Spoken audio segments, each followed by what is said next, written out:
Le label d'origine protégée vise tout simplement à protéger un produit qui est fabriqué dans une zone en particulier de l'Union européenne. Par exemple, le beurre de Bresse bénéficie donc d'une AOP, la feta salakis bénéficie d'une AOP, le vin de Rioja en Italie bénéficie d'une AOP. C'est-à-dire que des produits qui sont, par exemple un beurre qui est fabriqué, on va prendre en Angleterre ou en Croatie, et qui essaye de se vendre en tant que beurre de Bresse, s'il est commercialisé en tant que tel, il suffit qu'un producteur qui effectivement produit du beurre de Bresse, en fait, peut attaquer tout simplement l'industrie anglaise ou croate qui fabrique ce produit pour concurrence déloyale. C'est effectivement une sécurité pour le consommateur. En fait, ça vise tout simplement à valoriser un patrimoine, une méthode de fabrication locale.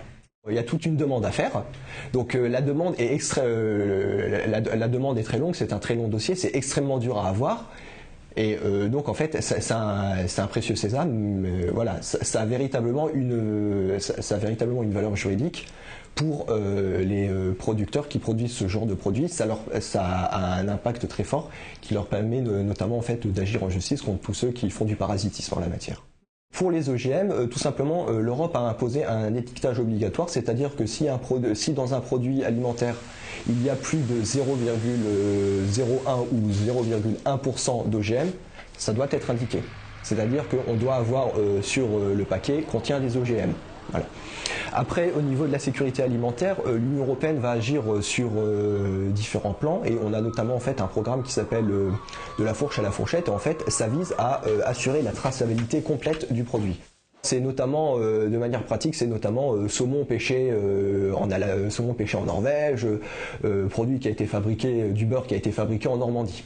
En fait voilà, ça vise à donner un lieu, et en fait c'est que grâce aux indications qu'on a sur le paquet du produit, on doit pouvoir remonter directement à la source, au créateur du produit. Tout ce qui répond au E, 100 et compagnie, tous ces trucs-là, ça c'est imposé par Bruxelles. Voilà.